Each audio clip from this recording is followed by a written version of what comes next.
This is Glenn from the Realm Games and Comics, and today Star Wars Outer Rim goes on sale. We had the opportunity to talk with Tony Fanchi, one of the designers, to find a little bit more about what the game is like and what it was like to make it. So, good morning, Tony. How are you today? I'm doing great, Glenn. Thanks for having me. Yeah, thank you for joining us. Obviously, this is a really big treat for us. This is an opportunity to talk about a game I've been personally really excited to crack into myself. I have been following, I think, all of the updates and trying to sort of keep track of where it's at. And so I'm really excited about it. But before I get too far down the super excited road, tell me some of the basics. What is Outer Rim? Who are you? What are you doing? Tell me more. So in Star Wars Outer Rim, we put you in the shoes of some of the galaxy's most famous or perhaps infamous characters, but you're taking over. You're joining their life story kind of before they've become famous or infamous. So you're and the characters we're involving are more of on the independent side. They're not part of the rebels, not part of the Empire. Sure. And so you're trying to become the most famous or infamous person in the Outer Rim of the Star Wars galaxy. Sure. And you can do that through a number of different pathways. You can smuggle cargo, illegal cargo, to different planets in the Outer Rim. You can hunt for bounties by finding them on the planet and bringing them to whoever wants them. Or you can run jobs. You can do things like perform the Kessel Run in record time, or rob a casino on Cantonica. Yeah, I saw that. I saw there was the Canto Bite casino job. That looks really cool. Yeah. So tell me, this is sort of a unique game. Let me be clear. This is sort of a different take on Star Wars. I think a lot of, in terms of gaming, there are a lot of, obviously, there are a lot of Star Wars games over the years, but this is really a unique take on it. Where did it come from, and sort of when maybe did you get attached to it, and what was your sort of relationship to it? So the game, I wasn't originally on the game. Corey kind of put together the skeleton of the game, and I think his original vision was most of the Star Wars games that Fantasy Flight does are either head-to-head conflicts, like Star Wars Destiny or X-Wing, or they involve the Galactic Civil War in some regard, like Imperial Assault or Rebellion. But none of our games really touch on kind of the world outside of the main conflict in Star Wars, and so we kind of wanted to explore that and give players a chance to explore that part of the galaxy. Yeah.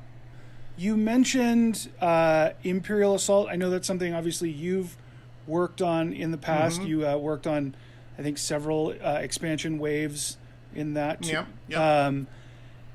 Now, my understanding is a lot of designers will approach game design in sort of either one of two different ways. They'll often approach it theme perspective first, and then obviously you have the other direction where you have a lot of people who come from it mechanically, and they think about it in terms of balance, or they think about it in terms of unique ideas. How about yourself? In the Star Wars universe, how do you approach design as far as that goes? Well, at the risk of coming down the middle of the road, I'd say it's really a combination. It really kind of depends on what I'm working on, what aspect of a game, and what I'm trying to accomplish. Sure. So let me give you an example. When I was working on putting together the luxury deck in Outer Rim, which is one of the market decks that you can purchase from. They're all high-priced goods, but they all give you ways of earning fame towards the end of the game. So once you get that pile of cash, you can put that into ways that will convert it into fame for you. So when I sat down to work on that, the first thing I thought about was, what are cool in-universe things that players would expect to be able to buy, to spend large sums of money on. Yeah. And so I came up with things like the Dejeric Hollow Table, which is the chess-like game that Han and or that actually Chewie and 3PO were playing, or I guess it was R2, in A New Hope. Yeah, let the Wookiee win. So that seemed like a really cool asset that you might want to put on your ship, and so that was a theme first design for me. Sure. But then on the other end, I started thinking, I'd like there to be some kind of cargo that could be delivered that would earn you a lot of fame. So what could that be? And so I came upon the idea of delivering a Rancor to Jabba the Hutt. So he Awesome. likes his large creatures, so you can give him one of his great creatures to join his zoo of animals that he keeps. That's in his amazing. palace. That's amazing. That's really fun. So you mentioned obviously with the idea of finding that balance between sort of design and narrative, and even sometimes having one influence the other. Were there any like impasses, or were there any big challenges that you found along the way that you that were difficult to overcome? And I think the other question maybe I want to ask is, were there any cool things that came out of it? I find a lot of the times designers will talk about challenges that can sometimes lead to surprising opportunities. Did you have anything along those lines in this when you were making the game? Sure. So I'd say one of the biggest design questions that we had even late into the design process was whether or not to count your money that you have on hand as fame. So in the original game, the amount of money you had on hand counted towards your victory condition. Sure. But that created a lot of incentives that we didn't really like, because every time you spent money, you had to think, is this thing going to get me enough in return that it's worth the fraction of a victory point that I'm giving up by spending this money? Sure. So when we finally decided to just not make money be part of the victory condition anymore, that really opened it up for players and allowed them to freely spend what they have. And along the same lines, I'm a big proponent of being able to sell back things at full cost. Yeah. So whenever you buy something from the market in Outer Rim, you can sell back any of your other things that you've purchased at their full price to reduce the cost of the new thing you're buying. Yeah. And what I find in that does for games is it really lets players actually use the cards that are available to them. Yeah. You're never thinking, oh, this is pretty good, but it's not perfect for me, so maybe I'll just hold on to my money and wait. Instead, Sure. it's, I'm going to get this thing because it's good for me now. If I find something better later, I've not lost anything. Yeah, that's cool. That's really fun. One of the other things I thought that really sort of jumped out at me, and I think this was similar when I was playing Rebellion. So when I was playing Rebellion, one of the things I find sometimes with games is they can feel like Mad Libs. They can sort of feel like you're just sort of putting license ideas on top of other things. Whereas in Rebellion, I really felt like the mechanics were telling a very interesting story. And it wasn't necessarily the original trilogy, but it was a new and unique story. You know, someone is kidnapping somebody else, or, you know, somebody is trying to convert somebody to be a Sith, whatever. When it comes to the rules, as I was reading through Outer Rim, I feel like there's a lot of really interesting emerging narratives, stuff that feel like stories that you can tell later. Do you feel like that's true? And I guess one of the questions I would ask is, how do you design for something like that? How do you make it feel authentic? How do you make it feel like it's true to a narrative, and in this case, like it's true to Star Wars? Sure, yeah. Definitely, I would say that Outer Rim is very much an emergent narrative game.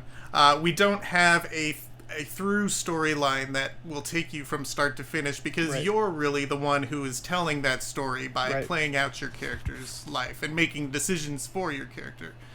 I think the way we design for that is we try to give you story hooks.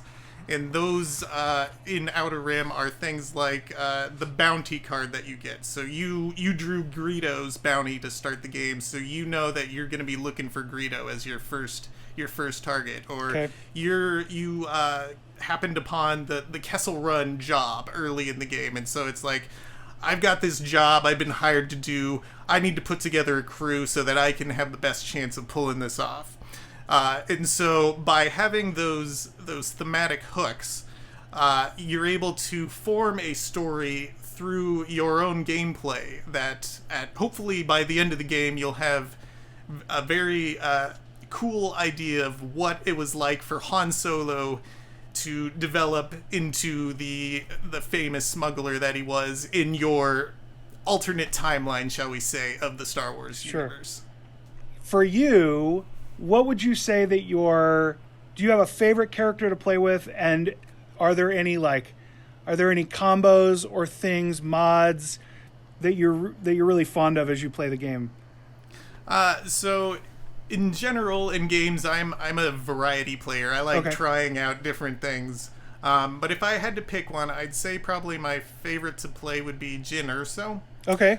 So her ability lets her once per turn, when she's performing a skill test or if she's in combat, she can change a focus icon on her die, which normally does nothing for you, into a crit. Wow. So that is a very powerful ability, because on a skill test, even if she doesn't have the skill that she's testing, she has a 3 out of 8 chance on each die, as opposed to a 1 out of 8. So that really improves her odds for doing skill tests, which are very important for doing jobs.